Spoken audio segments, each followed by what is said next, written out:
iniciar então a última aula desse livro, desse tema Cristologia e Pneumatologia, né? Então o subtema da aula de hoje é Pneumatologia, a doutrina do Espírito Santo, a quarta aula. Vamos comentar aqui sobre agora a doutrina propriamente dita. O que a Bíblia faz, né?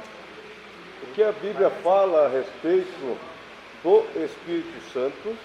E tem aquela irmã que ela faz os pães, aí eu esqueci o nome dela. Qual? A Miriam, não sei se ela veio hoje. Ela disse que não sei se é um vizinho ou um parente dela lá que estava. Ela entrou lá no meu zap lá e falou que está sendo bombardeada por um parente, eu acho, dela, sobre a questão do Espírito Santo, que eles falaram que o Espírito Santo não é uma pessoa. E ela me pediu referências bíblicas e algumas coisas a mais, e eu falei para ela que ia mandar para ela, mas eu deixei para esclarecer aqui na sala, né? Se de fato o Espírito Santo é uma pessoa ou ele é uma ação inerente de Deus. Por que inerente? Que provém de Deus, sem que ele seja uma pessoa. Tem um amigo meu, ele estuda muito também a palavra, as escrituras, e às vezes quando nós entramos no debate sobre a questão da Trindade, Pai, Filho e Espírito Santo, sendo três personalidades diferentes, né, ele entra em conflito comigo. Por quê? Porque ele imagina. Eu quero pedir ajuda dos dois aqui, né, para ficar mais prático aqui. Fica um aqui do lado e outro aqui, por gentileza. Isso, assim. Eu creio na Trindade assim: Pai, Filho e Espírito Santo. É uma pessoa só aqui? Não. Quantas? Três. Mas quando ele entra na questão de Deuteronômio 6,4, que Moisés disse: ó Israel, ouve, o Senhor é o único Deus. Não quer dizer que Deus seja único, que tenha três pessoas e que seja uma única pessoa. Não quer dizer isso. E que Deus seja um e que só seja uma pessoa também não. Isso aqui na Bíblia, na teologia, se chama unidade composta. Essa unidade composta, ela está ali no capítulo 17 de João, quando Jesus vai fazer a oração e interceder por quem? Pelos discípulos. Ó Pai, eles estão no mundo, mas não são do mundo, guarda-os, para que sejam. E quantos eram? Eram 12. Eram discípulos, eram mais de um. E Jesus falou assim: para que sejam um. Isso aqui é unidade composta. São três, 1 João 5 e 7, que concordam em um. O que o Pai pensou aqui a respeito de fazer algo, o Filho já está sabendo, porque é onisciente. O Espírito Santo já está sabendo, porque é onisciente. Vocês estão entendendo? Então, veja só, nessa ideia desse meu amigo lá, eu respeito a opinião alheia, né? Vem aqui na frente. Vai na frente dele, para cá um pouquinho. Vai na frente dele lá, irmão. Ele diz que as três pessoas estão numa só assim, ó. Está o Pai aqui, Jesus está aqui dentro, o Espírito Santo está aqui dentro. Pode sentar, obrigado. Eles entendem isso, que o Pai é a pessoa e o Jesus está dentro e o Espírito Santo está dentro. Não são três pessoas separadas. Ele crê isso?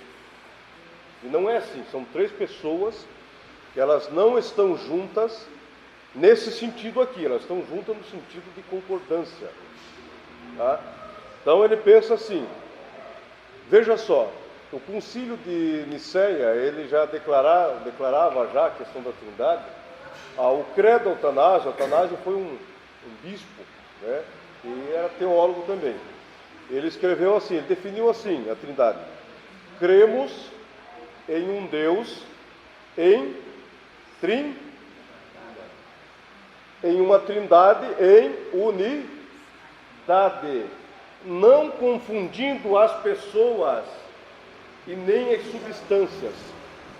Aí ele usou o exemplo, ele veio querer colocar o exemplo da lâmpada. Mas tem a lâmpada, tem a energia, né? Tem o ovo, o exemplo do ovo. Ele falou assim para mim. Daí por último ele falou assim, tem o exemplo do ser humano. O ser humano é composto de quantos elementos? Espírito, alma e corpo. Ele falou assim, você não é 3 em 1? Assim é a Trindade. Eu falei, não senhor. Esse 3 em 1 aqui do André é numa só personalidade, numa só pessoa. Espírito e alma e corpo fazem parte do André, de uma só.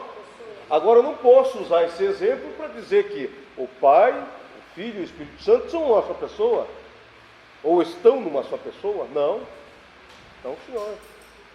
Hoje o Espírito Santo está onde? Na terra, na igreja, não está? Jesus está onde hoje? Quem que viu Jesus lá quando estava sendo apedrejado? Eis que vejo o céu aberto e vejo Jesus ao lado, à destra, né? Algumas traduções, de quem? De Deus. Deus ali é o Pai. Então Jesus está onde? E Deus está onde? O Pai. No céu. E o Espírito Santo estava onde ali naquela feita ali, quando o Estevão estava sendo apedrejado? Se ele viu Jesus e o Pai lá no céu, o Espírito Santo estava onde? Estava em Estevão. A Bíblia diz que quando eles foram escolhidos, lá em Atos 7, escolham homens que sejam cheios. E a Bíblia diz que escolheram Estevão, que era homem de boa reputação e cheio do... Então, se ele era cheio do Espírito, a água, quando ela enche um copo, ela fica fora ou dentro? Então o Espírito Santo estava dentro de Estevão. O Espírito Santo dentro de Estevão, Jesus e o Pai lá. Eles estão juntos agora? Me diga. Estão juntos na mesma pessoa? Não estão, irmãos. Então a pessoa do Espírito Santo, dentro de uma questão doutrinária aí, ela entra nessa dimensão. O Espírito Santo, ele é uma pessoa. Ele não é uma ação imanente ou proveniente de Deus, não, como eles pensavam lá nos primeiros séculos da era cristã. Não, o Espírito Santo não é uma pessoa. Não, ele é uma pessoa. E vamos ver como Jesus... Pode falar, irmão. O senhor falou que a água, eu lembrei quando adolescente, que ensinar o exemplo da água para mostrar a Trindade. A água tem 3 formas: o sólido, o líquido, o gasoso, o manifesto. E são 3 coisas iguais? Não são, são diferentes. É um só Deus. Um só Deus. Só que ele é composto por 3 pessoas. Isso não implica em nada, irmãos. De maneira nenhuma. Aí ele fala para mim, se eles não estão separados, né, é um só Deus. Ou seja, Jesus e o Espírito Santo dentro do Pai.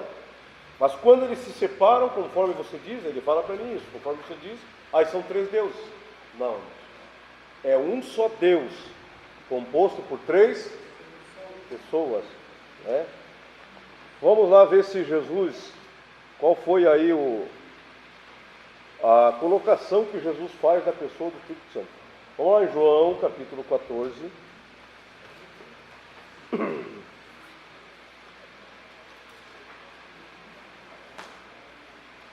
Alguém lê o versículo 16. João 14, 16. E eu rogarei ao Pai, e Ele vos dará outro Consolador, para que fique convosco para sempre. Olha o pronome aqui, pessoal. Outro. Outro. Não tem como usar o pronome pessoal aqui, outro, para uma energia, para algo inconsciente. Outro. Outro. Né? Olha o pronome pessoal aí. Veja o versículo 26 agora. Mas aquele Consolador, o Espírito Santo, que o Pai enviará em meu nome, vos ensinará todas as coisas, e vos fará lembrar de tudo quanto vos tenho dito. Olha o pronome mais uma vez aqui, aquele Consolador. E ele não é só a pessoa no sentido de ser pessoa e não ter ação nenhuma. O que ele vai fazer aí, a parte B do versículo, no nome de Jesus? Ensinar. Ele falará, né, fará lembrar aqui de todas as coisas que Jesus havia dito. Então, só lembra quem é uma personalidade, quem tem intelecto, uma força ativa, inconsciente, não lembra, né? Não tem como lembrar. Vamos ver o capítulo 16 agora do mesmo Evangelho. Veja o versículo 7 do capítulo 16. Olha só o pronome aí mais uma vez. Todavia, digo-vos a verdade, que vos convém que eu vá, porque se eu não for, o Consolador não virá a vós. Obrigado. Mas, Tá se bom. eu for, O Consolador, né? O pastor João, né? A pastora Ana, o pastor Nilson, o irmão José, o irmão, né, que está coordenando aqui o curso. Então, pronome aparece mais uma vez aqui. Jesus tratou o Espírito Santo como uma pessoa, não como uma energia inconsciente aí. Vamos ver mais o versículo 8 lá, leia lá. E quando ele vier, convencerá o mundo do pecado e da justiça e do juízo. E quando ele, mais uma vez o pronome aparece, ele, Jesus, fez referência e menção à pessoa do Espírito Santo como uma pessoa com intelecto. Ele virá e convencerá o mundo do pecado, da justiça e assim por diante. Tem mais no versículo 13 aí, o pronome aí pessoal parece mais aí. Veja lá. Verso 13. Quando vier o Espírito da verdade, ele os guiará em toda a verdade. Ele não falará por si mesmo, mas dirá tudo que ouvir e anunciará a vocês as coisas que estão por acontecer. Ele me glorificará, porque vai receber do que é meu e anunciará isso a vocês. Obrigado, irmã. Tem. Então veja só, e o pronome aqui no versículo 13, duas vezes o pronome pessoal aparece aqui, aquele, né, Espírito da verdade, ele vos guiará. Lá no versículo 14, lá, o versículo já inicia com o pronome pessoal, ele me glorificará. Como é que pode, segundo o testemunho de Jeová, lá que diz que o Espírito Santo não é uma pessoa, mas é uma força ativa de Deus, inconsciente. Como é que pode essa força ensinar, guiar, né? Como é que pode? Glorificar. Então é meio complicado, né? E pela visão, pela ótica das testemunhas de Jeová. Então, o Espírito Santo, ele é de fato uma pessoa, irmãos, né? Tudo que vier aí de acréscimo contra essa ideia que é bíblica, você pode refutar em nome de Jesus. Olha só, nós vemos o Espírito Santo de Gênesis até Apocalipse.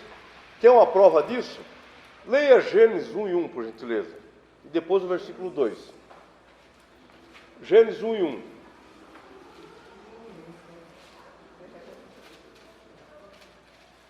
Pode ler lá, quem achar. No princípio, Deus criou os céus e a terra. 2. A terra era sem forma e vazia. Havia trevas sobre a face do abismo. E o Espírito de Deus se movia sobre as águas. Então Deus disse: haja luz, e houve luz. E Deus viu que a luz era boa e fez separação entre a luz e as trevas. Que aí, irmão? Obrigado. Então veja só, a palavra Deus ali no princípio criou Deus. A palavra Deus ali não é Theos lá do grego. A palavra hebraica aí, porque o Antigo Testamento é Elohim. A palavra Elohim, ela é uma palavra no plural, que destaca a ação de uma mais pessoas, de mais de uma, né? Quer ver um outro texto agora, como o Espírito Santo está de Gênesis, Apocalipse? Veja Apocalipse 22, 17. Ó, eu mostrei o Espírito Santo no primeiro livro, e agora eu vou mostrar o Espírito Santo no último. E depois vou comentar um pouco sobre a ação do Espírito Santo dentre os antigos, ambos os testamentos, Antigo e Novo. E o Espírito e a noiva dizem, vem, e quem ouve diga, vem, e quem tem sede venha, e quem quiser receba de graça a água da vida. O Espírito e a noiva, nós vemos a última oração da Bíblia, o Espírito Santo conduzindo a noiva ao trabalho evangelístico, a ir às pessoas que estão sedentas de paz, sedentas de libertação, sedentas por fim da vida eterna, né? Então nós vemos o Espírito Santo. Veja só, o Espírito Santo ele está nos patriarcas, o Espírito Santo está nos juízes. Os juízes foram os homens que, Sansão é um exemplo disso, que Deus levantou aí para julgar a nação na época. O Espírito Santo está nos patriarcas, nos profetas. O Espírito Santo estava nos sacerdotes. Se nós formos analisar o Antigo Testamento, nós vamos ver a ação do Espírito Santo de uma maneira contínua, né? E no Novo Testamento o Espírito Santo estava onde? Qual é a primeira menção do Espírito Santo no Novo Testamento? No Novo Testamento. Quando, e isso é uma profecia lá do Salmo, que é o Salmo messiânico, o Salmo 22, está lá escrito: Senhor, Tu me colocou no ventre da minha mãe. Quem que é ali? O Espírito Santo. Está lá em 2,7 de Lucas. Porque o que nascerá de ti será o quê? Concebido pelo Espírito Santo. O Espírito Santo colocou Jesus no ventre de Maria. Olha só, não teve a química de um casal, de um homem e uma mulher para nascer Jesus. De José e Maria, no caso, não precisou. Milagrosamente, o Espírito Santo, pelo seu poder, colocou Jesus lá dentro. Claro que Jesus homem, Jesus encarnado, né? E o Salmo vai além ainda. A profecia ela é ainda acrescentada o quê? O que o salmista lá no Salmo 22 fala? Ainda quando eu mamava nos seios da minha mãe, em algumas traduções, o Senhor já me livrou. Quando que aconteceu isso? No Novo Testamento. Quando Jesus, bebê, amamentando, conforme o salmista, né? Ali tem 7 profecias a respeito de Jesus, só no Salmo 22. Então ele amamentando ainda, o que aconteceu? Herodes manda chamar lá os magos e fala assim: onde está a criança? Porque ele sabia de uma profecia de Jonas que Jesus ia nascer em Belém. Está lá, profecia em Jonas, né? Então ele chamou lá os sábios: olha a criança. Eles não falaram. Quem sabe quando a gente retornar aqui outra vez a gente vai falar onde ela está. Aí o que a Bíblia diz? Que um anjo apareceu para José e falou o quê? Escapa-te para o Egito. Foge para o Egito com a criança, que Herodes quer matar a criança. Não se cumpriu lá o Salmo 22? Que até ainda enquanto eu mamava no seio da minha mãe, o Senhor já me deu o livramento. Está lá no Salmo 22, depois você vai pesquisar em casa, tá? Então isso é super interessante. Agora, falando de uma questão geral aqui, ah, irmão André, mas eu não tenho o Espírito Santo. Claro que você tem. Quando a pessoa se converte, há 2 experiências, né? Com a pessoa do Espírito Santo e com cada filho de Deus na conversão. Quando o cidadão dobra o joelho confessando a Jesus como Salvador e Senhor, ele já automaticamente o quê? Recebe quem? O Espírito Santo. Só que receber o Espírito Santo não quer dizer ser batizado por ele. Não quer dizer. Receber o Espírito Santo é o que Paulo fala de uma maneira figurada. Que nós estamos o quê? Selados para o dia da redenção. Sabe o que é esse selo aqui? É aquele selo que vinha nas correspondências, lá nos tempos bíblicos, né? Que destacava que aquela correspondência, aquela mercadoria, ela tinha o quê? Dono e destino. Dono e destino. Que ela tinha dono, ó, isso aqui pertence aqui ao pastor João, ó, ninguém mexe. Era o selo que vinha com o nome do proprietário, identificando que aquela mercadoria tal pertencia ao fulano. Assim somos nós. O que nos identifica como filhos de Deus é o Espírito Santo dessa maneira figurada como selo. Por isso que quando o diabo chega, irmãos, quando ele vem fazer alguma coisa, ele olha o quê? O que está em volta? O selo. De uma maneira simbólica, figurada, o selo, que é o Espírito Santo. E a Bíblia diz que aqueles que são de Deus, o diabo não, porque você tem um selo. O que determina que aquela embalagem, aquele frasco com aquele líquido preto lá, que é muito gostoso, mas é super venenoso, chamado Coca-Cola, o que identifica que aquela Coca-Cola ali, o dono dela acho que se eu não me engano, é a American Company, eu acho, uma coisa assim. É uma empresa americana que comprou todos os estabelecimentos da Coca-Cola no Brasil, no mundo todo. Então, o que identifica que aquela embalagem, aquele líquido milagroso lá, né, viciante, né, pertence àquele grupo? Aquele selo Coca-Cola está lá, vamos ver quem é o dono tal. Assim somos nós, irmãos. Então, de uma maneira geral, aqui o que identifica o Espírito Santo em nós, né? Mas eu não sou batizado com o Espírito Santo, irmão. Qual que é a evidência do batismo com o Espírito Santo? Que mostra para alguém que aquele cidadão, ele é batizado com o Espírito Santo. Agora, nota uma coisa, você se converteu a Jesus, você já tem o Espírito Santo. Agora, a experiência da salvação, ela vai muito mais além do que só receber o Espírito Santo. Ela vai além. Agora, Deus quer o quê? Lhe batizar. O que é batismo com o Espírito Santo? Você já está vestido. O batismo com o Espírito Santo é o revestimento. O que é revestir? Você já está vestido, é você colocar uma outra jaqueta, um blazer ou coisa parecida. Então, é muito uma capa, é muito mais além do que estar vestido. É estar revestido.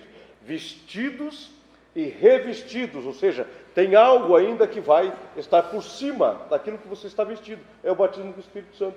Qual que é a evidência? Línguas? Nem sempre, irmãos. Porque eu conheço pessoas que não falam em línguas estranhas, mas a dinâmica dela no reino, o que ela faz no reino, dá de 10 a 0, de 15, de 20 a 0, em quem fala em língua estranha. Então, línguas estranhas, de fato, é uma evidência do batismo. Mas não quer dizer que essa pessoa tenha essa dinâmica com o Espírito Santo, ou com a pessoa. Então, o batismo com o Espírito Santo é aquele copo que já está cheio d'água, aí você chega no tanque que está cheio d'água e solta o copo. O copo vai o quê? Ele vai dançar e vai o quê? Transbordar. Vai além da experiência mínima. Não estou dizendo no sentido de menosprezar, mas a salvação, ela é dada a todos os homens. Deus não vê ninguém além e nem abaixo, no sentido de salvação. Não. Para Deus nós somos todos iguais no sentido da salvação. Agora, no sentido da chamada, da utilização como instrumentos nas mãos de Deus, Deus faz acepção. E eu provo na Bíblia, em toda ela, como Deus faz. Para a salvação não, mas para a chamada sim. Porque a chamada requer requisitos e preço, sacrifício para se cumprir. E muitos não querem pagar esse preço para cumprir essa chamada. Então, nesse sentido, a Bíblia diz o quê? Muitos são, mas poucos. Viu como Deus faz acepção na chamada? E não venha você querer dizer que aquele texto ali é soteriológico, que esses chamados, irmãos, é para salvação. Nada disso. O que está naquele contexto bíblico ali? Olhem, Jesus com os discípulos, né? Olhem, os campos estão prontos para a colheita. Isso não tem nada a ver com salvação. Isso é trabalho, é serviço. Estão entendendo a diferença de entregar a vida para Jesus? Você recebe o Espírito. E depois fazer a obra do Senhor, a divulgação do reino, a evangelização e assim por diante, requer o quê? Revestimento. Tá? Então, nesse sentido geral aí,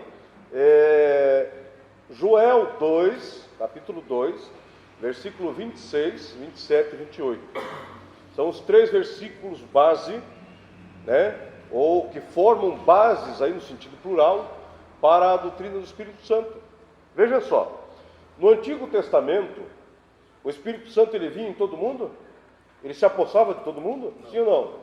Qual eram as classes aí que ele se apossava, os ofícios?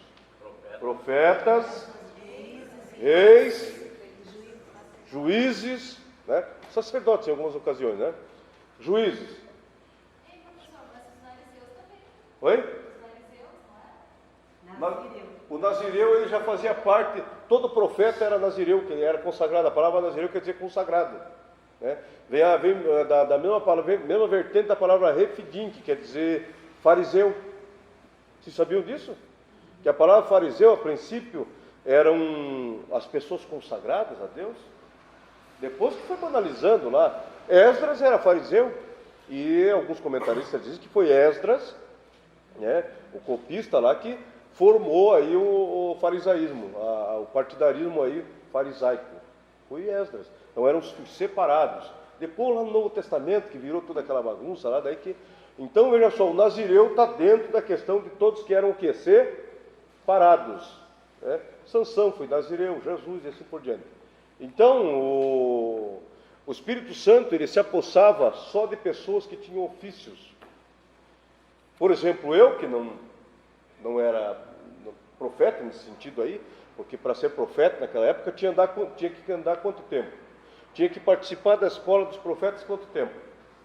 10 anos, no mínimo, para ter direito à porção dobrada.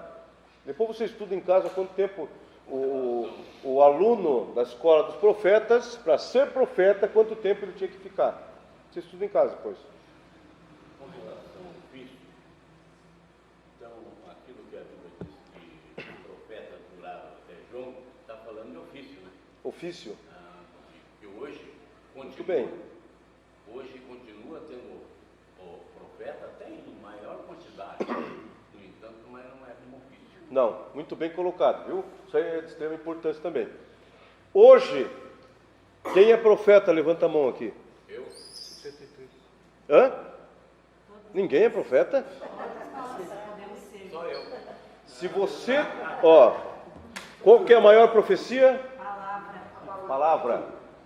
Se você divulga a palavra, você é um profeta, porque você está divulgando a maior profecia, e é a profecia que não tem erro. A profecia, no sentido espiritual, dos dons espirituais, ela pode ter erro, porque ela tem 3 fontes: o diabo, o homem, carne, né, que a Bíblia chama o homem, e o Espírito Santo. Aí entra a questão do discernimento.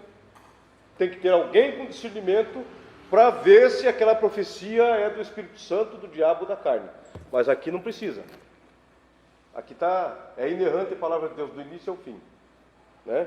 Então veja só, muito importante o acréscimo do pastor Nilson, porque hoje nós somos profetas, mas pelos dons espirituais, lá de 1 Coríntios 12. Como ofício nós não seríamos, foi só para aqueles lá daquela época. Então veja só que interessante isso.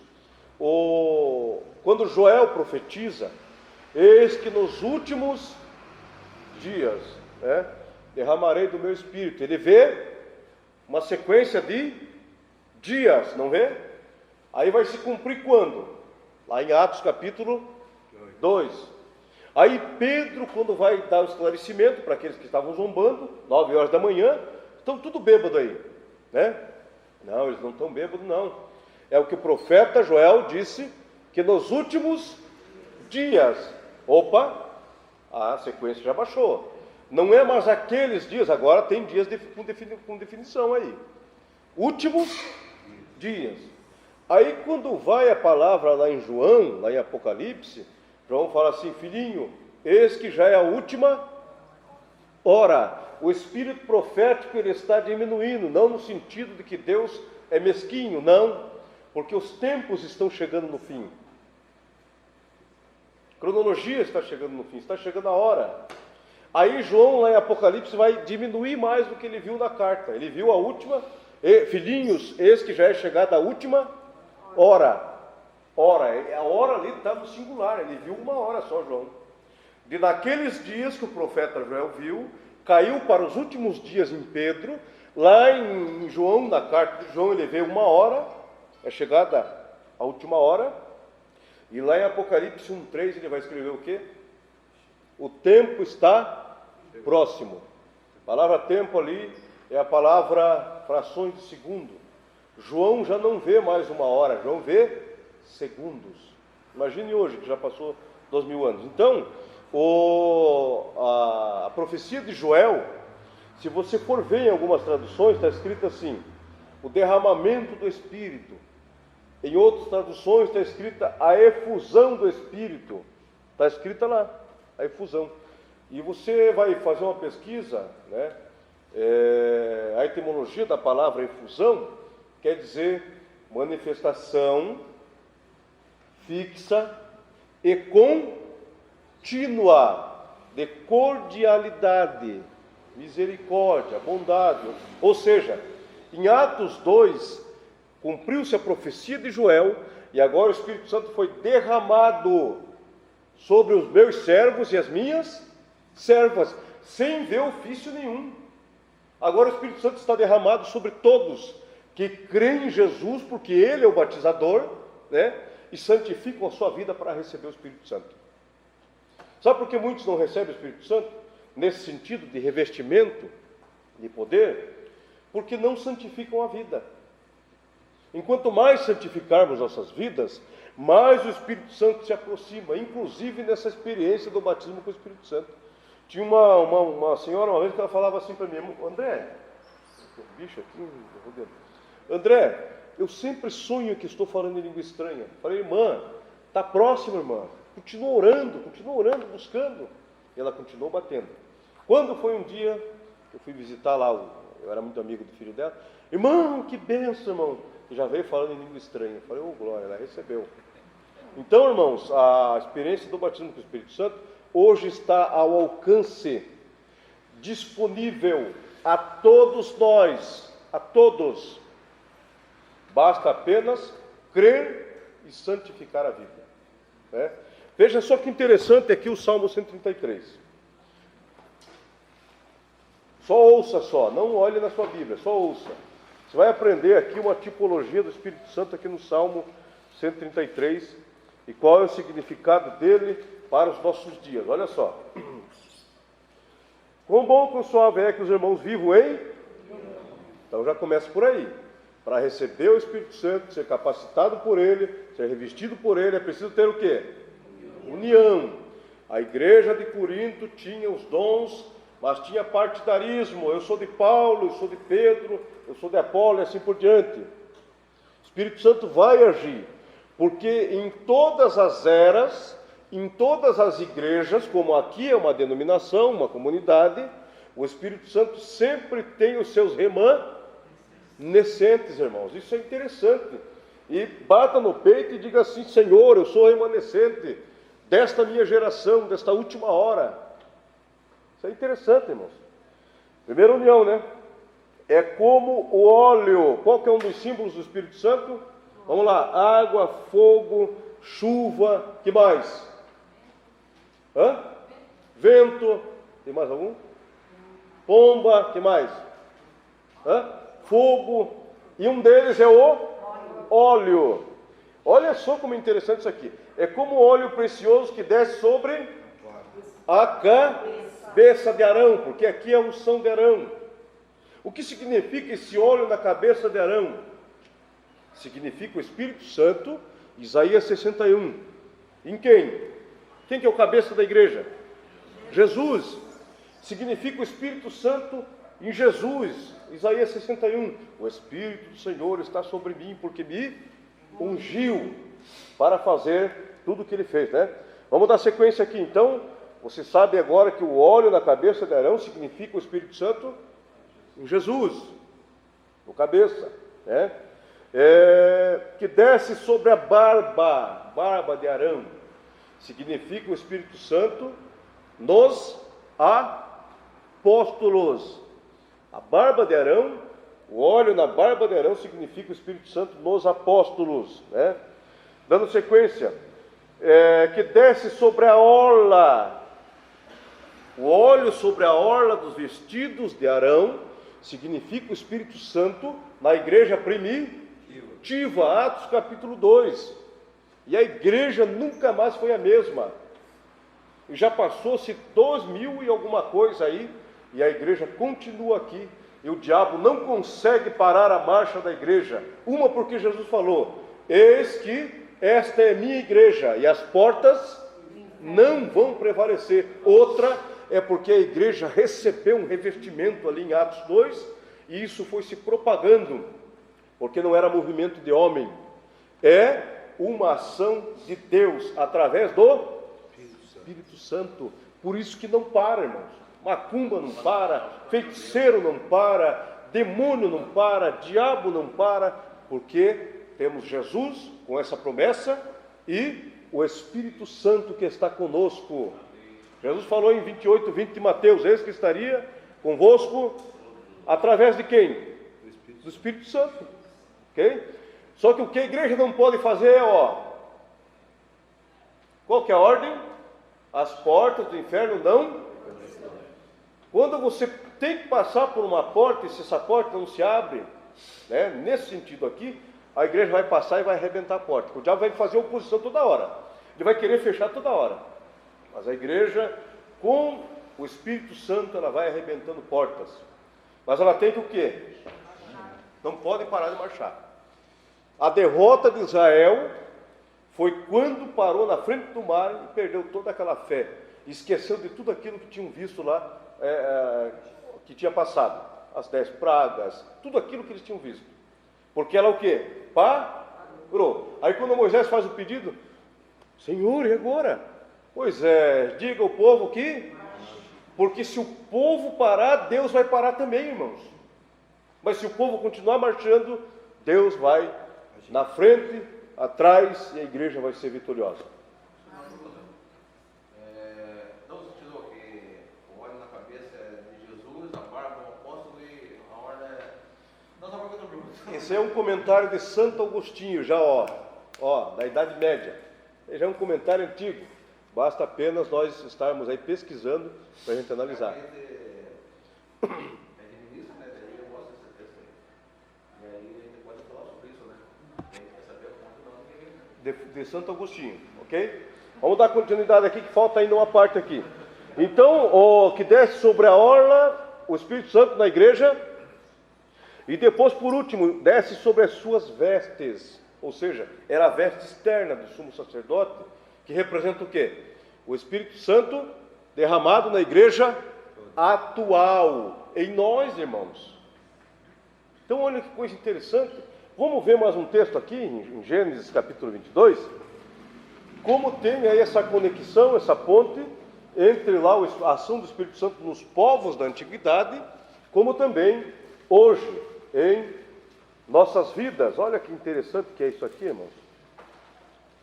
Lá em Gênesis 22, deixa eu ver se é esse aqui o texto.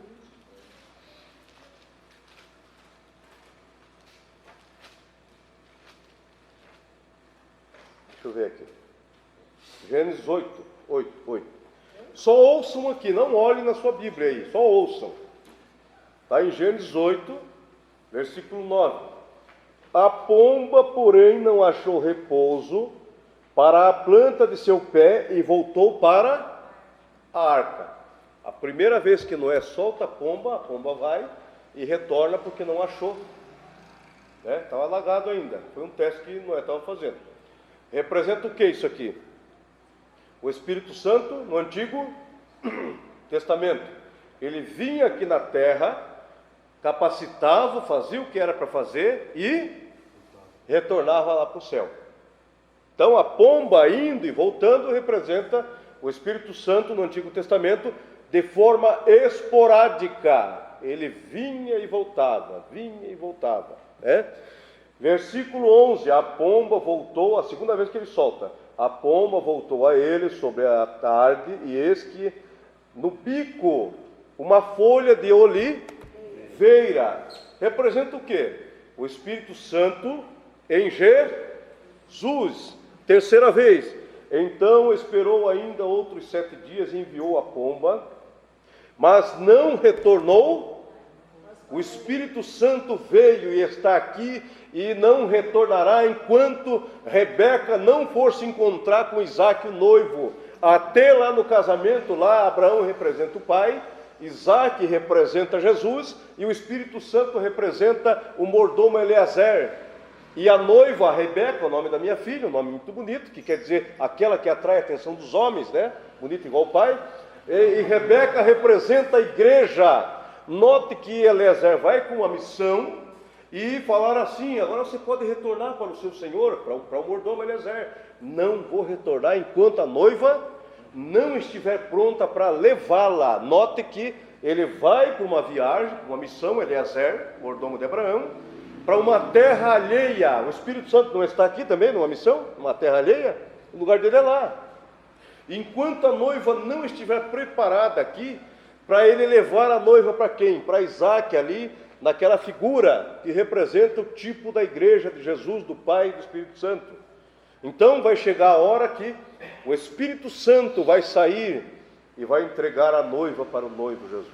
Olha como é interessante, como são tipos da Bíblia que vão descrevendo aí a ação do Espírito Santo dentre todas as épocas.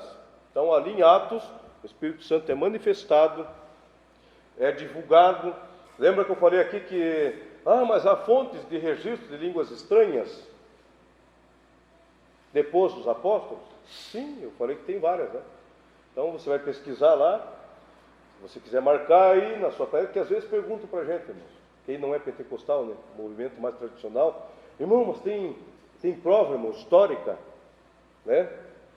Que Paulo falou assim: eu falo muito mais línguas que vós, mas eu queria que vocês também falassem. Línguas ali, irmãos, as línguas que é por influência do Espírito Santo. Tá? Então veja só, vamos fazer uma exegese aqui de Atos 2. Se alguém ainda pensa ainda aqui, talvez alguém pense, né, que aquelas línguas ali são línguas estrangeiras de Atos 2, que foi aqui, aconteceu 2 eventos aqui, de fato línguas estrangeiras aqui apareceram, mas aparece uma outra língua aqui, irmãos. Quem que escreveu o livro de Atos? Foi Lucas, né? Lucas. Lucas era médico. Lucas era historiador. Lucas era poliglota. Vocês sabiam disso? Ele falava mais de uma língua. Aí quando chega aqui em Atos 2, vamos lá, abrir o texto, veja só, versículo 3, vamos fazer a exegese do texto aqui. E foram vistas por eles línguas Repartidas. glossais, lalo, quer dizer línguas estranhas, é o que está aqui nesse texto, tá? Foram vistos língua como de fogo, as quais pousaram sobre eles, a cada um deles, né? E todos foram todos foram e começaram conforme lhes concedia que falasse. Olha só, o Espírito Santo está influenciando alguém a falar em línguas. Essas línguas aqui são línguas poliglotistas, ou seja, línguas que eram reconhecíveis na época, certo? Qual que era a língua do judeu na época? O grego era por obrigação. O aramaico, muito bem. A língua materna dos judeus era o aramaico. O grego era por opção, por obrigação. Qual é a nossa língua do brasileiro? O inglês é por escolha, a língua mundial, ok? É mais ou menos isso. Aí quando chega aqui, olha só que interessante aqui, ó. Versículo de número 12. Alguém leia lá, versículo 12. E todos pasmavam e estavam perplexos, dizendo uns aos outros: que quer dizer isto? Aqui, Lucas consegue identificar que tem aqui alguém que está narrando a história para Lucas, que é um poliglota especialista em línguas. Versículo 9, só ouça, não olhe na sua Bíblia. Partos e medos, elamitas, os que habitam sobre a Mesopotâmia e Judéia, Capadócia, Ponto, Ásia, Frígia, Panfília, Egito, partes da Líbia, junto a Cirene, e forasteiros romanos, todos judeus como prosélitos, tanto judeus como prosélitos. Ele está vendo cada um falar na sua língua. Os partos, os medos, cada um está falando no seu idioma. Até aqui ele identifica que são línguas aqui terrenas. Então o camarada tinha conhecimento de línguas. Quando chega no 12, esse indivíduo que está vendo línguas aqui, identificando idiomas aqui no 9 e no 10, que língua que é essa aí? Olha só o versículo 10 aqui, a parte B. Dizendo uns para os outros o que quer dizer isto. Ou seja, que língua é essa? É uma nova língua, um novo idioma? Não estou entendendo. Pode ver aqui no versículo de número 12. Aí que vem a seguinte pergunta, o seguinte questionamento. Que língua o que eles estão fazendo bêbados? Você já viu várias vezes aí na Rock Verdade, em qualquer outro lugar, um bêbado, né? Ele vai andando lá, né? Você entende o que ele fala? É blá, blá, blu, blá, blá, blá, e assim por diante. Você não entende nada. Aquelas línguas ali que eles estavam falando, repartidas como fogo aqui, eram essas línguas que pela primeira vez na experiência de Atos 2, do Pentecostes, aconteceu. Por isso que o camarada olha assim, mas peraí, eles estão falando aqui, a Frígia, né, Capadócia, mas essa língua aí que eles falam, que língua é essa? Ele não conseguiu entender. É aqui que muitos se prendem à questão aí, não, só foi língua estrangeira ali, irmão, não. Então me explica essa língua aqui do versículo 12, que ele não entendeu. Que língua é essa? Né? O que eles estão dizendo aí no original aqui? Quer dizer isso? O que eles dizem aí? Qual é esse idioma aí? Não estou entendendo. Deu para entender, irmão? Essa língua estranha aqui é glossalia lalo, línguas estranhas do grego. Fale lá, irmão. A gente aprendeu que no batismo do Espírito Santo, a gente aprendeu que é possível, tipo, a pessoa ser batizada e falar uma língua terrena, diferente. Isso é.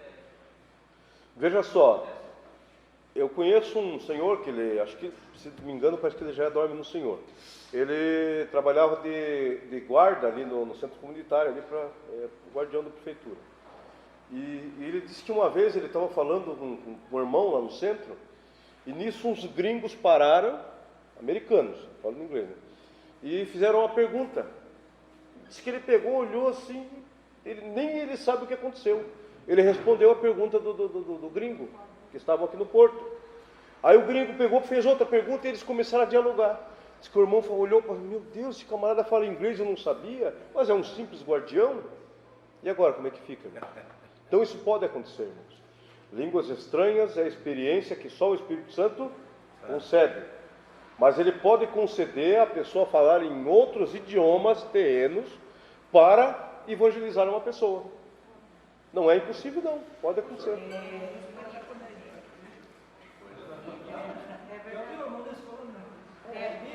O Nilson fala uma língua bem diferente mesmo. Igual hebraico. Quando a coisa acontece, vai. Fala diversas línguas. E eu notei que a minha língua diferenciou. Variedade de línguas. Variedade de línguas. Sim. Variedade de línguas aí está em dois sentidos, né? No caso, o Papa lá, falecido, João Paulo II, ele falava, se não me engano, 12 ou 15 idiomas. Variedade de línguas. Mas essas variedades de línguas, ela pode estar também numa dimensão aí múltipla, no sentido de falar, influenciado pelo Espírito Santo. Vocês já notaram que tem pessoas que é só meia dúzia de palavrinha a língua estranha dela? O nosso pastor lá, ele é até zombado às vezes, até repreende as pessoas. Faça isso, irmão. Respeite, cada um tem uma experiência com Deus. A língua estranha dele é só aquele pedacinho, tchu, tchu, tchu, tchu, e para. E tem pessoas que não, que já você fica ouvindo, às vezes, meu Deus, é igual ao hebraico, que ela fala, agora é igual ao inglês, agora é igual ao francês. Aquelas línguas estranhas, variedade de línguas estranhas. Não só no sentido poliglota aí, tá?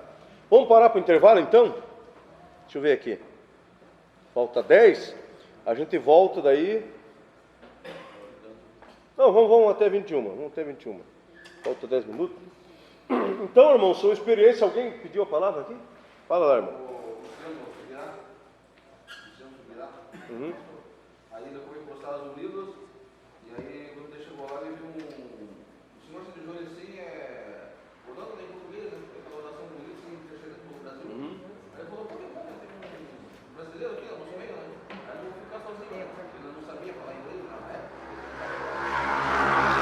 E aí o cara levantar lá e voltou para falar com meu pai,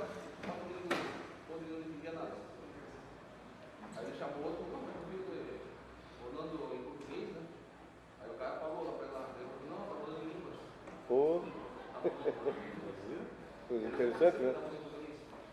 Muito interessante. Eu lembro que uma vez o pastor Isaías assumiu o campo de Guaraqueçaba agora, pastor assembleiano, né? O irmão conhece, né?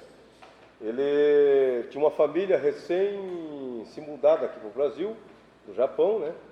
E daí ele foi ler a carta que mandaram lá do Japão, e quando sai de um lugar para o outro, na Assembleia de Deus, é expedido uma carta, ó, o irmão fulano, e algumas especificações ali. Aí ele falou, irmãos, eu quero ler a carta aqui do nosso irmão que veio do Japão, né? Mas estava em japonês ali, irmão, como é que ele é? Tchon, tchon. Daí ele se tocou, se parou, irmão, começaram a dar risada dele. A igreja deu risada, né? Então ele foi querer ler o que estava ali. Então é complexo isso. Mas quando o Espírito Santo quer, irmãos, ele não só faz-nos falar em línguas estranhas, mas como também entender o texto, irmão. Porque tudo isso aí, quem é culpado de toda essa variedade de línguas aí que tem no mundo? Quem que é culpado? O próprio homem. Foi querer fazer a torre, olha, né? Para nós falar tudo uma língua só, né? Era para ser universal, uma língua só, mas o homem... E isso já foi possível em porcentagem aí, né? Mínimas aí. Tem brasileiros que eles conseguem dominar a língua inglesa, então quer dizer, ele tem um idioma universal, aí o português. O dom de interpretação de língua, de você compreender o dom deles. Em qualquer momento quem tem esse dom, ele consegue entender o que os outros estão falando, ou é especificamente quando Deus permite que... Boa pergunta também. Nós vamos depois do intervalo entrar na questão da doutrina do Espírito Santo, que eu quero esclarecer, se ele é onisciente, se é onipotente, nós vamos entrar nessa área aí. Mas para fechar com a pergunta do nosso irmão ali, interessante também essa pergunta. Eu me converti há 16 anos atrás, né, na Assembleia de Deus, ali da Caixa d'Água, da Vila Paranaguá, e estou até hoje lá por bondade divina. Né? E na época que eu me converti, há 16 anos atrás, como era, não vou dizer normal, mas como era sempre esse fato aí ocorrendo na igreja, né? Não sei o que aconteceu de um tempo para cá, que só falava em língua lá, precisava falar em língua, o camarada já se levantava aqui e começava a interpretar. Assim diz o Senhor, e aí parava, tudo coordenadamente, né? Isso é muito lindo demais, né? Isso edifica a igreja do jeito. Aí falava em língua lá, tudo com ponto, vírgula, tudo certinho, irmão, nada fora de sintonia. O que traduzia a mensagem aqui não atropelava quem estava dando a mensagem lá. Falava lá, parava lá e ele interpretava aqui. Enquanto não parava de interpretar aqui, lá não continuava. E assim. Então, 1 Coríntios capítulo 14, se você quiser ler em casa, está bem detalhada ali a ordem no culto. Que falem em línguas estranhas ou em profecia, porque língua estranha ali é profecia. 1, 2, no máximo 3. Está lá, bem claro, não é? E se os 3 falarem e não houver intérprete, cada um fale para si. Porque línguas estranhas é um sinal para quem? Para o mundo que está lá fora. Não para a igreja. Então, quer dizer, na igreja você pode falar em línguas estranhas de um alto, pode falar. Mas a Bíblia recomenda para você falar para si próprio. Não está assim lá? Então, quando alguém se levanta lá falando em línguas estranhas, agora me pergunta uma coisa, pode quem está falando em língua traduzir? Pode. Ele fala em língua e ele traduz. Deus usa nas línguas estranhas e na interpretação delas. Então, se levantou um lá, falando em língua, não apareceu intérprete nenhum, que ele se sente. Se levantou o segundo em língua estranha, se ninguém interpretou, vai sentar também. No terceiro, se não aparecer ninguém, para. E foi um momento de emoção, mas Deus não falou. No sentido de interpretação, aí Deus falou só com o profeta. Vocês entendem isso? Agora, quando o camarada se levanta lá, e aqui o outro aqui já está com a sintonia, Deus já preparou tudo, irmão. Deus não prepara as coisas em cima da hora. Tudo já está sendo preparado já. Aí ele começa a falar em língua lá, a pessoa se levanta aqui já e começa a interpretar o que Deus está falando, né? Então, é possível sim, mas só que hoje está meio escasso mesmo. Não, é verdade, está meio escasso mesmo. Você ouve isso aí sempre aqui? Lá na congregação, lá é raramente, irmãos, raramente. Porque a tendência, irmãos, dessa frieza, né? Vamos aqui colocar agora a questão no sentido escatológico, o tempo da última hora, a frieza espiritual e tudo aquilo, irmão, sabe o que tem atrapalhado? Verdade. Tecnologia. O que tem atrapalhado os dons espirituais é a tecnologia. Por quê? Não por nós. A geração um pouco mais veterana, não vou dizer velha, veterana, né? Experiente, madura, que não se apegou a isso aqui 100%. Porque quando nós nascemos, crescemos, conhecemos a Jesus, não tinha isso aqui. Agora nossos filhos nasceram, parece que lá na maternidade, em vez da mamadeira, mãe, dá o celular aí. É verdade, irmãos, é verdade. Mãe, dá o celular, mas não quero mamadeira. Não é verdade? Eles estão impregnados com isso aqui. Hoje mesmo, eu vou abrir um parênteses aqui, colocando no sentido pessoal aqui, da minha pessoa, para nós ir para o lanche. Hoje foi um dia que nós pegamos a nossa filha, eu e minha esposa. Porque eu tive um sonho e a minha cunhada, contando esse sonho, sem minha esposa ter contado o que eu sonhei, confirmou aquilo que minha esposa e eu estávamos pensando na nossa filha. Não está em pecado nada, irmão, não pense coisa assim. Eu tenho doutrinado a minha filha, graças a Deus, desde que ela nasceu. Nasceu no lar cristão, os avós ensinaram muito também, já dorme no Senhor. Mas a gente pegou hoje a menina. Senta aqui, filha. Você está afastada de Deus, filha. Você não tem, por espontânea vontade, o prazer de buscar a Deus. Precisa de teu pai e eu ficar em cima de você. E começamos a conversar com ela. Numa boa. Eu nunca bati na minha filha. Está com 15 anos. Nunca bati. Quem sabe, acho que é isso, que ela é meio folgadora, né? Aí começamos a conversar. A mãe pegou e dá o celular aqui. Tira a senha aí, tirou. Senta aqui. E começou a olhar as conversas da minha filha. É funk, é não sei o que, eu não vou falar aqui. Né? O que? Influências que estão o quê? Tirando a nossa filha dos caminhos do Senhor. Então o que está atrapalhando, irmãos, não a nossa geração, como eu falei. Nós temos raízes aqui, não temos? Mas os nossos filhos, irmãos, a tecnologia está afastando nossos filhos do Senhor, irmãos. Eles não têm prazer mais de livre e espontânea vontade de buscar Deus. Se nós não ficarmos em cima, vamos orar, vem aqui, vamos orar. Né? Está assim, irmãos. Então a tecnologia, ela tem esfriado a igreja, e essa frieza não é só na geração nova. Nós, irmãos, parece que nós não temos mais aquele prazer de ouvir alguém falar em línguas estranhas e outro intérprete aqui. Parece que a nossa mente está corre, o tempo, seja lá o que for, que nós acabamos esquecendo dessas experiências do passado que nos deixavam tão fervorosos na presença de Deus. Eu tenho certeza que a maioria aqui lembra das experiências do passado, lá de um falar em língua estranha lá, o outro interpretar aqui. A igreja saia tão revestida, tão cheia, e já não via a hora no dia seguinte de estar lá de novo, não era assim? Né? Então a tecnologia, irmãos, o tempo do fim, mas isso não é uma regra, é uma exceção. Porque nós podemos ser utilizados por Deus da mesma forma das antigas experiências. Basta nós colocarmos, mas muitas vezes nós não queremos se colocar, porque o preço é caro. Vamos orar para o intervalo? Aí no serviço, né, trabalhando daí, não sei fazer nada, não, para caminhão, daí eu já veio já no celular, né? Estou falando aqui, aí eu estou falando aqui, daí aquela coisa vai caminhando para a meta, né? Aí você chega em casa, daí vai ver mensagem, ô, gasolina, não sei o que, Tá, antes de eu passar para o pastor Nilson para nós sair para o intervalo. Muito bem. Quem que controla? É o celular que controla você? Você que tem controle sobre o aparelho, irmãos. Eu utilizo o meu aparelho e até hoje eu fui até meio um pouco áspero com um irmão, quando eu falei assim para ele: rapaz, poste coisas no grupo que edificam, que glorifiquem Deus, não venha desabafar bobagem. Eu falei com um irmão no nosso grupo lá de obreiros: não falar bobagem, irmão, coloque coisas boas lá, que edificam. Pastor Nilson, com a palavra. Eu só queria dizer uma palavrinha aqui, eu não sei nada.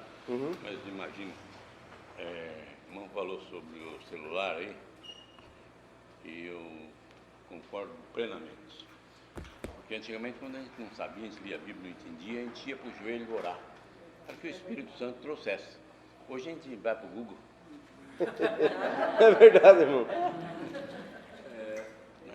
Pastor Wilson, uma experiência, um amigo pastor aí, vou falar o nome por ética, que talvez alguém conheça aqui, né? Vou falar o milagre, mas não vou falar o santo, o nome do santo. Ele estava com um tablet enorme, bonito tablet, aquele da maçã, a Apple, né? Apple, né? Coisa mais linda, irmãos, coisa mais linda. Aí ele subiu, foi para pregar, pegou o microfone, eu falei, cadê a Bíblia do homem, né? Aí ele pegou, colocou o aparelho assim, meus irmãos, a Bíblia é tremenda. Passou 5 minutos, pifou o negócio. Ele falou, meu Deus, misericórdia, irmão, pifou o negócio. Me empresta uma Bíblia aí. Ficou feio, irmão, ficou feio. Bom, vá no natural mesmo, na palavra. É proibido usar o aparelho como recurso? Não. Mas deixe do ladinho aqui e use aqui a palavra. Né? Vamos sair para o intervalo? Vamos? Tem que se assentar, como está no texto. Na verdade, Nilo e eu e Nilo, assim como toda a comunidade de reconciliação, nós estamos muito felizes porque nós queremos chamar uma pessoa aqui na frente e contar um testemunho lindo. Ana!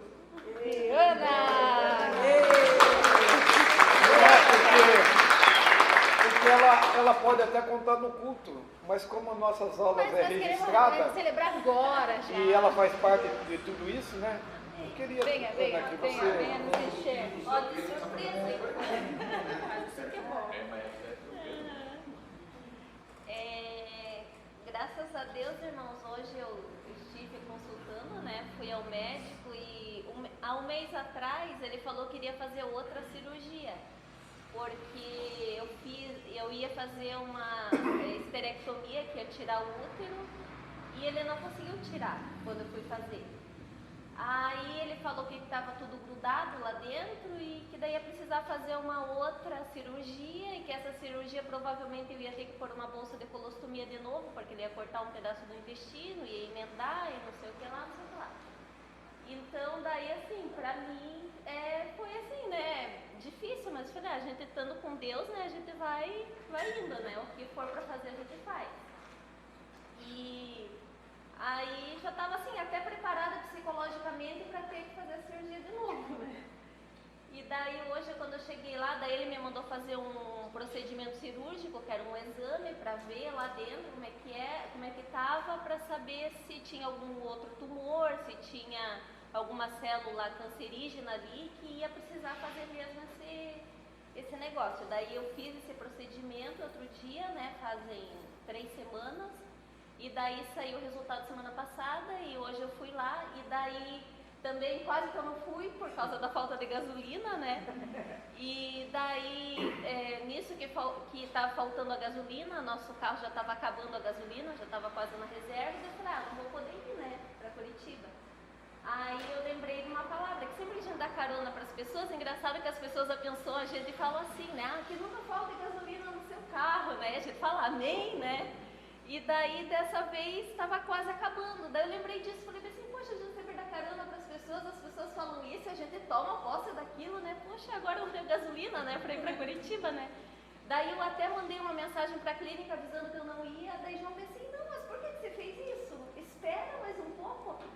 Daí tá, eu fui lá, apaguei a mensagem, né, eles não tinham visto ainda, e daí quando foi de tarde, eu liguei pro meu pai e perguntei, pai, sabe, tem previsão de chegar gasolina no posto e tal? Daí ele falou bem assim, não, mas eu vou arrumar uma gasolina pra você. Aí ele pegou, me arrumou a gasolina, daí hoje a gente foi pra Curitiba, bem tranquilo, né, deu pra ir e voltar bem tranquilo, né, porque não tinha muito movimento. E daí o médico falou, olhou o exame e falou assim, não, esse exame está muito bom. Não tem célula cancerígena, não tem tumor, mas nem vamos mexer em nada. Vamos deixar assim por enquanto, nem vamos mexer em nada. Né? Então assim, eu fiquei bem feliz, porque há um mês atrás ele deu certeza que ele iria fazer essa cirurgia de novo. E assim, né, graças a Deus, para a glória do Senhor no futuro.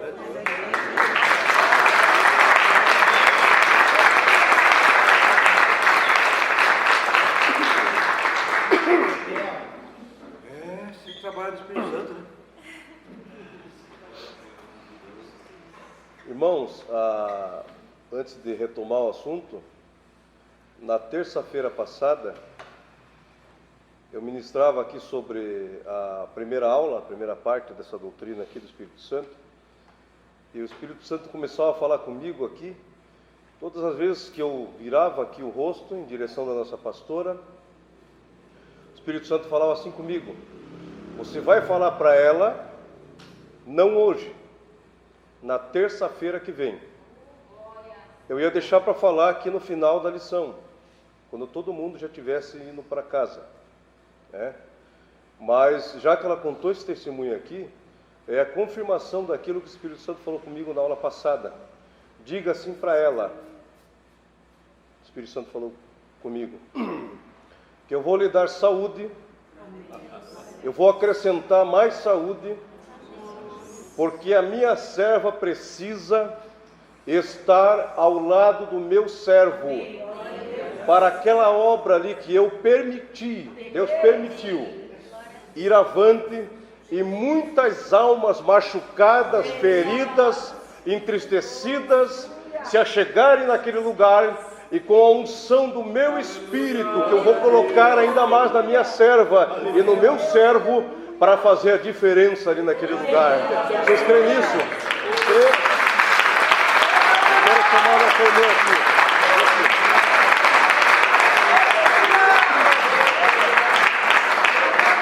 Coloca a mão nela, irmão. Aqui assim, irmão. Aqui assim nela. Aqui assim. E outra atrás, irmão. E outra atrás. Todos estendam as mãos para cá. Com fé. Pai soberano, Pai eterno. O Teu Espírito, Senhor, me mostrou na terça-feira passada a Tua serva, Senhor, recebendo mais saúde ainda do Senhor, para estar juntamente com o Teu servo, Senhor, para realizar esta obra aqui neste lugar, Senhor. Não é obra, Senhor, de homem, não é obra, Senhor, do acaso, mas é uma obra, ó Deus, que o Senhor permitiu. Senhor, começa agora a restituir, Senhor, no corpo físico, no corpo espiritual, Senhor, e vai saindo, Senhor Deus, todo mal, e vai saindo, Senhor, todo desconforto, e ela comece a receber agora, Senhor, um calor do Teu Espírito, confirmando, Senhor, as promessas da vida dela, Senhor. Ó Espírito do Cristo vivo, sopra neste lugar agora, pelo poder do Senhor, e vai restaurando, Senhor, vai restaurando a saúde, Senhor, da tua serva. Receba agora de Deus a saúde do Espírito, a virtude do Espírito, em nome de Jesus.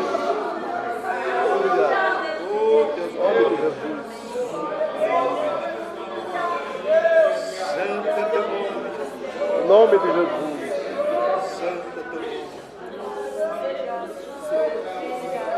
Aleluia.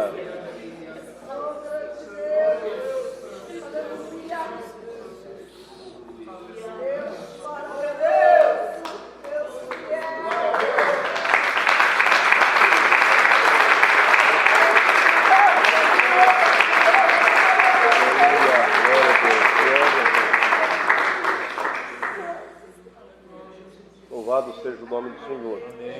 A alegria nossa, mas a honra e a glória dele. A alegria da serva do Senhor é a nossa alegria. Vamos dar continuidade então, irmãos? Eu estou só apenas em serviço aqui àquilo que Deus me confiou, irmãos. Deus me concedeu o dom da cura. E muitas pessoas, na imposição das minhas mãos, Deus tem curado, tem testemunhado do que Deus tem feito. Eu sou apenas um instrumento. O homem não é nada a não ser um cano onde passa água, representando o Espírito Santo aí para as pessoas. Somos nada, irmãos, somos nada, né? Vamos dar continuidade aqui então, irmãos. A palavra do Senhor aqui em Atos, alguém leia lá esse versículo aqui, é muito interessante, e tem tudo a ver com a ação do Espírito Santo em nossas vidas, e não poderia passar aqui desapercebido esse texto bíblico. Eu quero explicar aqui o que significa a palavra virtude. Alguém leia Atos 1:8 aí? 1:8. por gentileza. Mas recebereis a virtude do Espírito Santo, que há de vir sobre vós, e servireis testemunhas, tanto em Jerusalém, como em toda a Judéia e Samaria, e até os confins da terra. Obrigado, irmão. Então tem duas palavras que se destacam aqui nesse texto aqui, irmão, de Atos 1:8, né? Foi quando Jesus estava falando ali para aquelas pessoas que ficassem o quê? Em Jerusalém, até que do alto fossem revestidos de poder, né?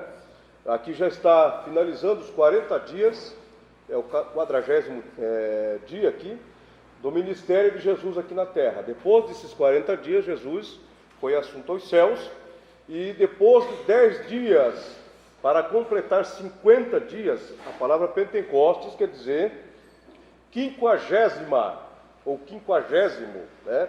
Que era a festa realizada 50 dias depois da Páscoa, ok? Então se cumpre lá no dia de Pentecostes, e Jesus está antecipando esse fato aqui da cumprimento da profecia de Joel, mas recebereis a virtude. A palavra virtude aqui é a mesma palavra que aparece lá quando aquela mulher que tinha um fluxo de sangue, já há alguns anos, toca em Jesus, e Jesus sentiu que saiu o que dele? Virtude. A palavra virtude aqui, ela também está na raiz grega dunamis. Dunamis. E essa palavra dunamis aqui, ela tem 3 significados, que é da vertente da palavra virtude. Primeiro, dínamo. A palavra virtude aqui, dínamo. Segundo, dinâmico. Terceiro, dinamite. Então vocês sabem que dínamo é aquela máquina que transforma o quê? Através das águas, energia, né? Através da mecânica, energia. Da água transforma em energia, né? Promove assim energia. É o dínamo. Então o primeiro significado da palavra virtude é dínamo. O dínamo, para transformar a água em energia, ele tem que o quê? Movimentar, né? Para nós colocarmos a palavra virtude aqui também, esse poder é poder em ação. Não é um poder só que se recebe nas 4 paredes. Eu tenho acostumado a dizer, irmãos, que nós temos feito cultos para crentes, né? E como é que esse poder do Espírito Santo que nós pedimos, Senhor, me dá poder, Senhor, me dá poder para isso, para aquilo, mas só aqui para as 4 paredes? Não, irmãos, é lá fora, o ID, essa ordem imperial que é para todos, não é só para pastor, evangelista, presbítero, missionário, não, irmãos, é para todos, é uma ordem imperial, ID, é para todos, né?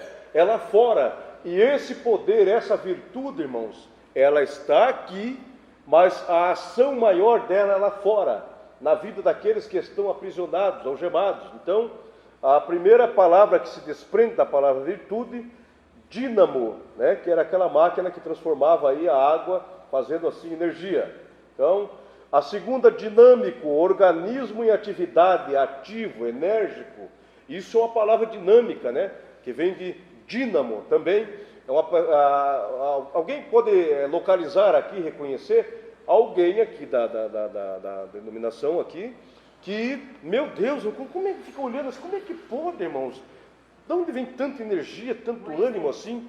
Vem do Espírito Santo, irmãos. É o Espírito Santo que faz com que a pessoa tenha esse dínamo, né? Essa intrepidez, esse movimento que ela não para, vem de dinâmico aqui, né? Que se desprende dessa virtude que Jesus, através do Espírito Santo, concede a nós.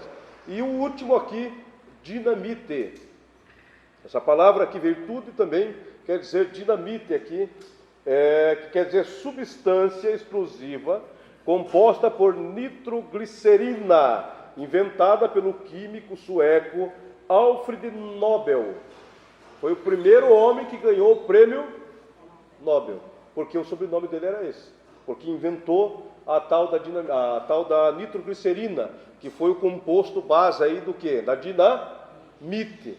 Então, irmãos, quando o cristão recebe o Espírito Santo e começa a andar na dimensão do Espírito, tem um outro texto, olha que interessante aqui, ó, Gálatas, capítulo 5, mentalize isso, o cristão andando na direção do Espírito Santo, o que ele não vai ser, irmãos? Ele vai ser uma dinamite, ele vai ser explosivo nas mãos de Deus para o quê? para derrubar as muralhas, os castelos, as cidadelas do diabo, irmãos. Isso que Deus quer fazer conosco.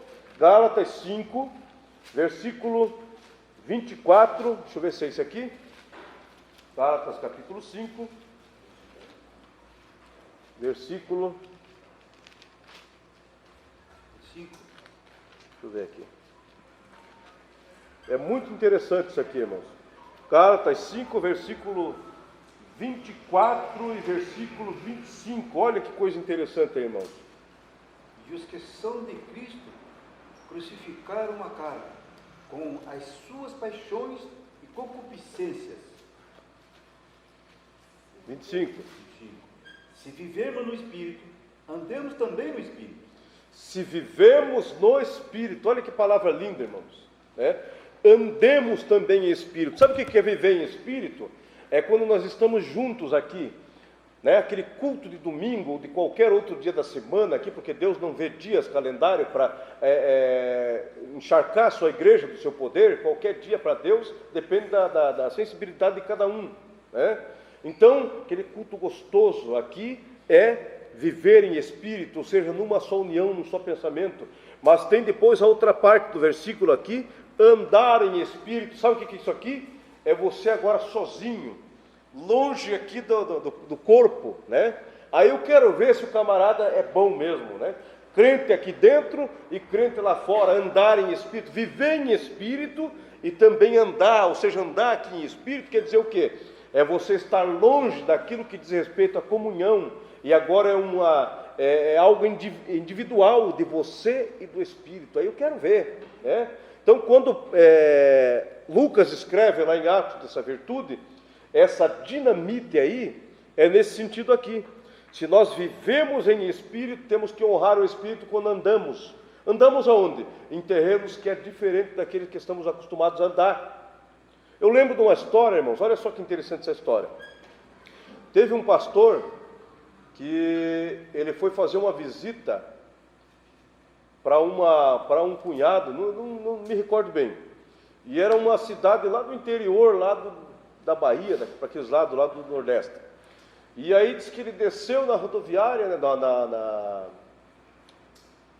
do avião lá, como que é o nome? O aeroporto, isso, rodoviária. Só anda de ônibus também, né? Não é igual o irmão José, que só anda de avião aí, né? Pastor Nilson.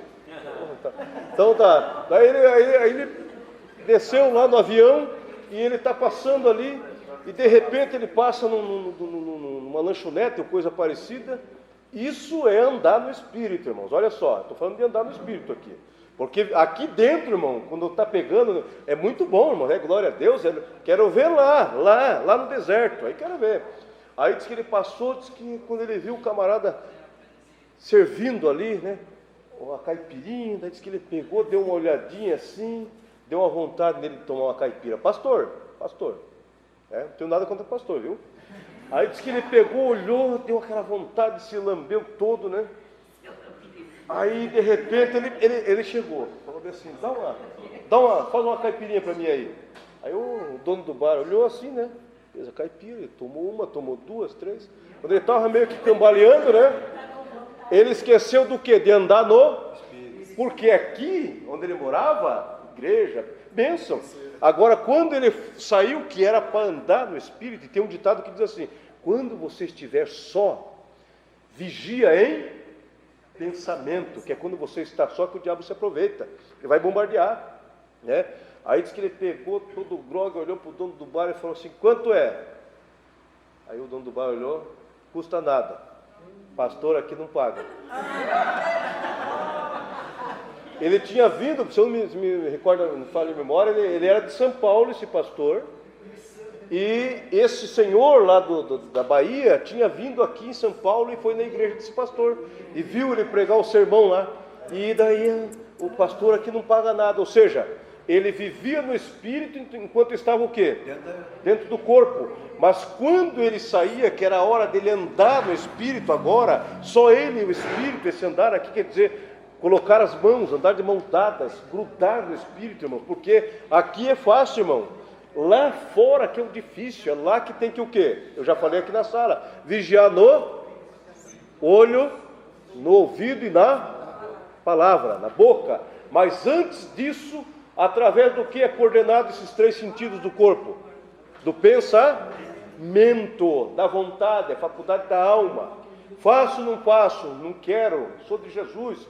Versículo de número 24. Aqueles que são já crucificaram a carne e suas paixões. Só quando crucifica essa natureza pecaminosa adâmica, chamado velho homem, que quer fazer o que quer, é somente e mediante pelo poder do Espírito.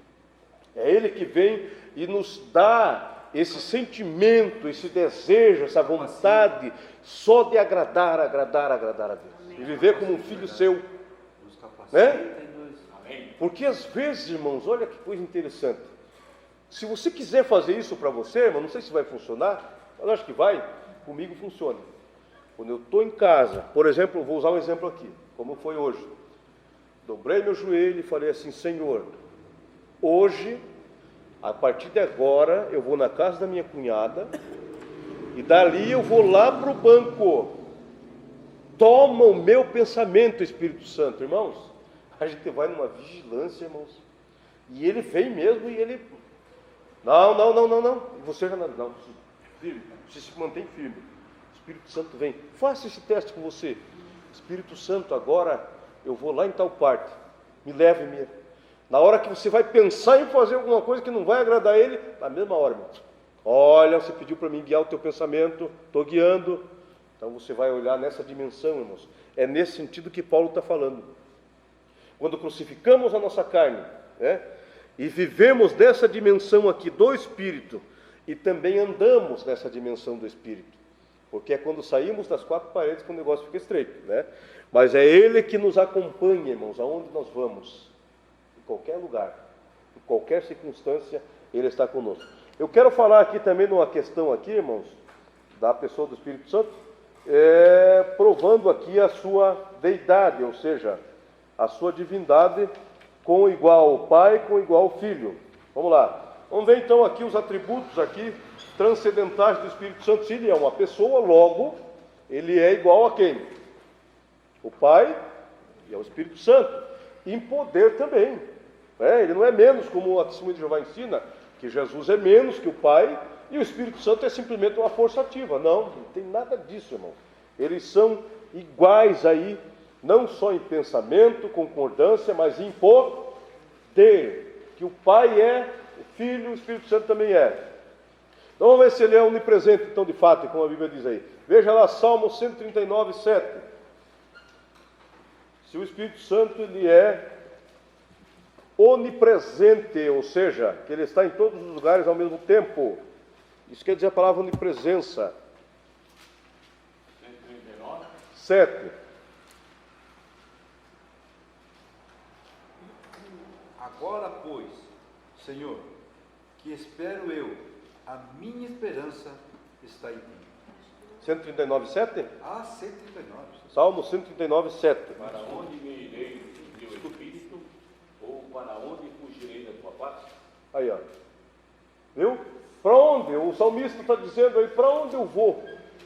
Aonde eu vou se esconder? E em outro salmo aí diz assim: se eu fizer a minha cama lá no céu, aí tu, se eu fizer na terra, também estás. Se eu fizer embaixo da terra, ou seja, os mares, o Hades, ou seja, aonde for, lá ele também está. Ou seja, onipresença, está em todos os lugares ao mesmo tempo. Vocês acreditam que eu estou falando aqui aos vossos ouvidos? A mente de vocês está aqui registrando, pensando, somando também, mesmo que vocês não estejam usando o seu sentido oral aqui, né, vocal, assim por dizer.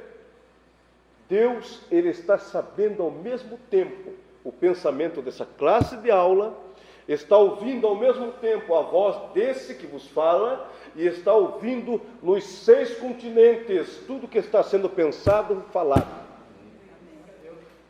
Como é que pode, irmão? Pergunta para ele. Ele está ouvindo, está vendo o pensamento antes que haja o quê? O que o salmista fala? No mesmo Salmo 139. Antes que eu, tu já sabes, Senhor. Não é verdade? Nós estávamos comentando agora há pouco ali, irmãos, falando dessa questão aqui, que quando Deus faz uma promessa, por exemplo, a um traficante, o camarada é super perigoso, é um bandido de alta periculosidade. Assim diz o Senhor, Ele vai te usar, vai te levantar como profeta.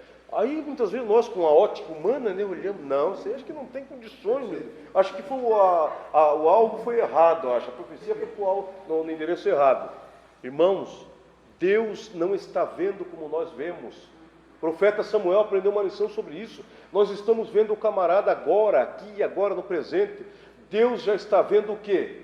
O camarada pregando, testemunhando quem ele era, irmãos. Deus vê assim as coisas, né? Então o Espírito Santo não é diferente, ele está em todas as partes, em todos os lugares, né, para assim guardar a igreja, preparar a igreja e usá-la para ganhar o máximo possível de almas para o Senhor Jesus Cristo. Ele é imutável, ou seja, ele não muda. Vamos ver? Veja lá então, Romanos 1:23. O Espírito Santo é imutável, ele não muda. Outro irmão já prepara Hebreus 1:11. Primeiro Romanos 1:23, depois Hebreus 1:11, provando a imutabilidade aí do Espírito Santo. 1:23. E mudaram a glória de Deus incorruptível em semelhança de imagem de homem corruptível e de aves e de quadrúpedes e de répteis. Então mudaram, e sendo que Deus, ele é imutável. Quiseram fazer da divindade, da glória de Deus, o quê? Coisas que aos olhos humanos parece que, né? Não, é uma divindade, não é. Então Deus é imutável. Hebreus 1:11. Eles perecerão, mas tu permaneces, todos eles perecerão, como veste. Olha aí, permanece, ou seja, imutável, não tem como mudar. Vamos ver agora a onisciência aqui. O que é onisciência? É o ato de conhecer as coisas antes de acontecerem. Parte dessa onisciência, sabe onde está? Está no Apocalipse. É a história contada antes de acontecer. Parte dessa onisciência. Vamos lá então, veja lá 1 Coríntios 2:10.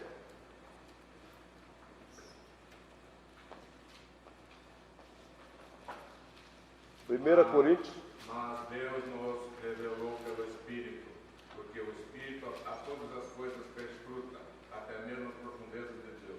Veja só, quem conhece a mente de Deus, quem vai nas profundezas de Deus, Deus aí que está referindo o texto aí, é o Pai. Só Jesus sabe do pensamento do Pai, e só o Espírito Santo também sabe. Então isso identifica com o Espírito Santo aí sendo o quê? Onisciente. Ele sabe das profundezas de Deus, só um ser onisciente para sondar essas coisas. Irmãos, o diabo como criatura, mesmo sendo Deus desse século, 2 Coríntios 4:4, ele não é onipresente, não é onisciente e não é onipotente. Esses atributos só pertencem às três pessoas da Trindade, tá? Então você tem que vigiar no quê? Palavras. Quando for orar, não vai chegar lá e vai falar assim: Senhor, eu vou jejuar 3 dias pelo propósito tal. Aí o diabo, bonitinho, então você vai ver. Não, só em pensamento. Você pode falar com Deus em pensamento, porque Ele sabe do que você vai falar. Tanto é, fato isso aqui, na pessoa do Espírito Santo, que quando nós se ajoelhamos, nós estamos passando aquela prova, aquele deserto, irmãos, porque crente que assume a proposta do verdadeiro evangelho vai passar por deserto. Se tem alguém que só está no oba-oba, que não sabe faz tempo o que é uma aprovação, cuidado, irmão, cuidado. Tem que passar por deserto, irmãos, né? Eu estou passando de vez em quando por um, por outro aí, mas a Bíblia diz que alegre é aquele que passa, não que fica e que é reprovado nas provações. Está lá em Tiago. Então, irmãos, dentro dessa questão aí, quando estamos naquela prova, não sai uma palavra. E a Bíblia diz o quê? Que o Espírito Santo intercede por nós com inexprimíveis. E Paulo vai muito além. É ele que nos conecta com aquele Espírito que diz: Abba, Pai. Quando o Filho não tem palavras, o Espírito Santo diz: não, deixa quieto, eu vou lá. Olha, Pai, ele está precisando disso, porque eu sondei o que dele? Mesmo que não tenha palavras, irmãos, só aquilo que está aqui já é o suficiente para o Espírito Santo chegar diante do trono que está o Pai e o Filho e divulgar, né, esse nosso gemido com o gemido dele, que significa o quê? Palavras? Não. Onisciência. O Pai sabe, o Filho sabe, como também o Espírito Santo. Então ele geme por nós com gemidos inexprimíveis, ou seja, o nosso silêncio e o silêncio de Deus não deixa de ser o nosso silêncio, mas se transforma em palavras, porque ele é o quê? Onisciente. Veja Salmo 139, 2 agora. Ainda falando da onisciência do Espírito Santo aqui.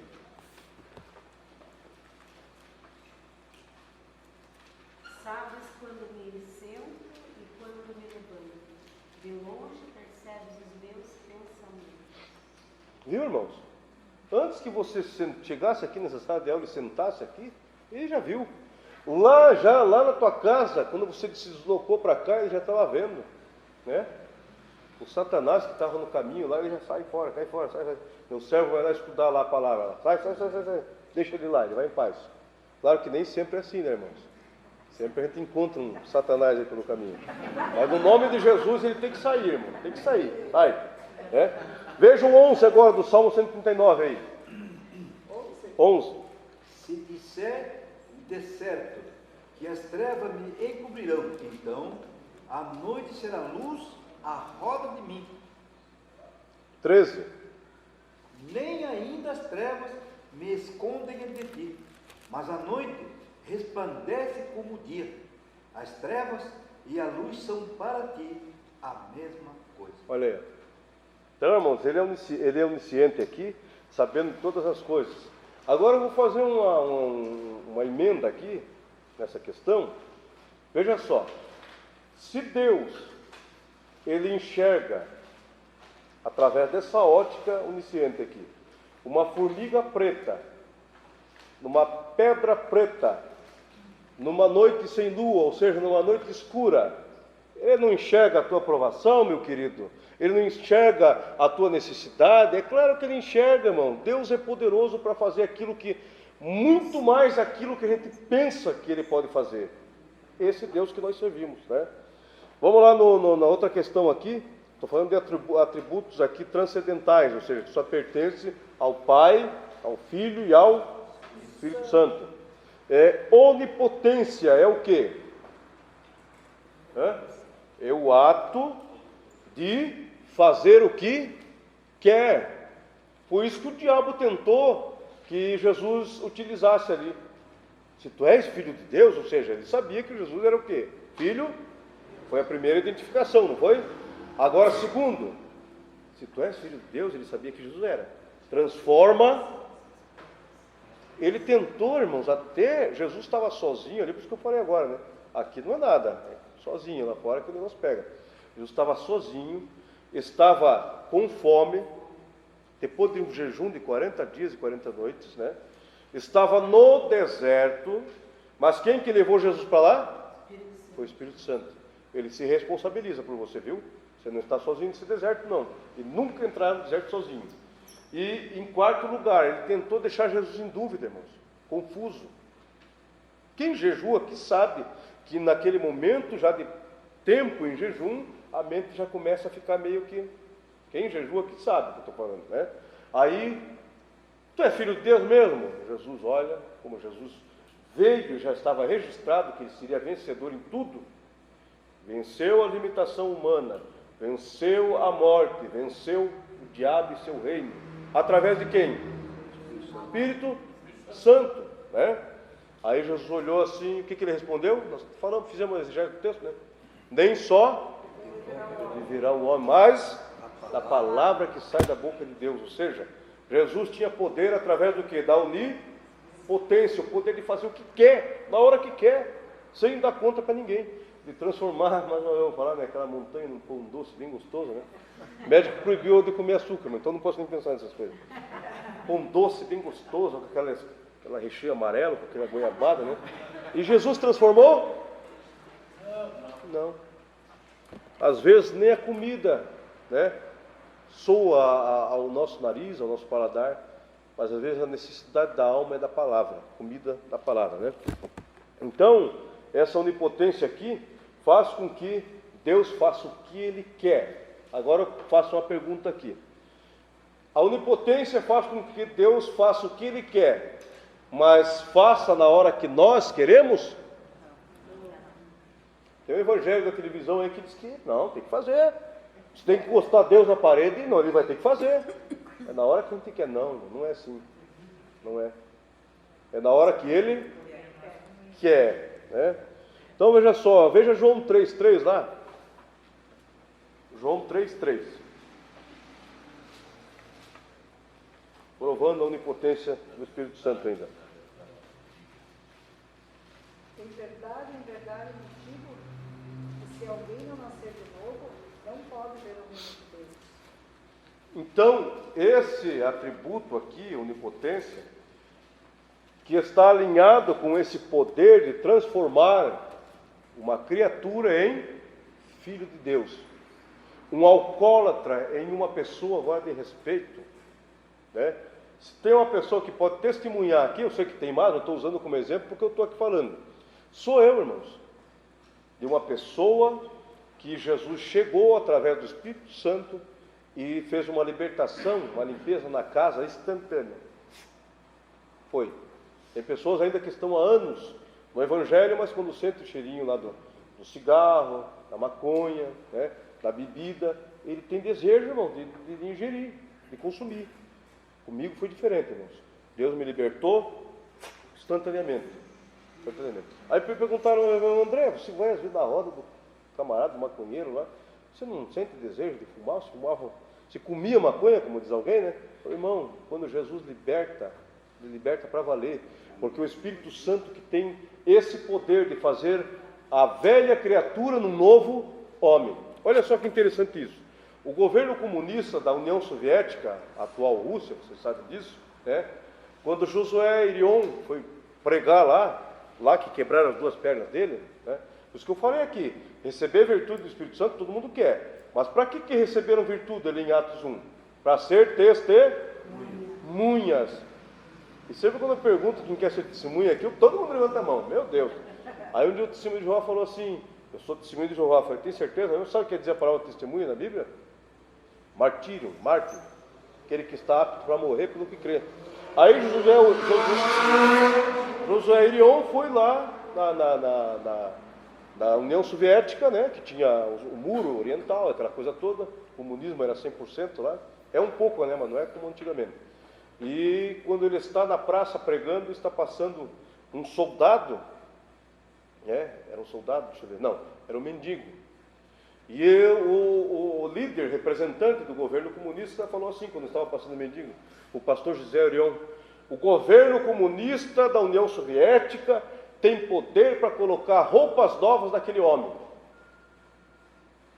O José Irion olhou para ele assim, pelo poder do Espírito Santo, que tem poder de transformar o homem. O meu Jesus, através do Espírito Santo, tem poder não só para colocar roupas novas naquele homem, mas um homem novo dentro das roupas novas.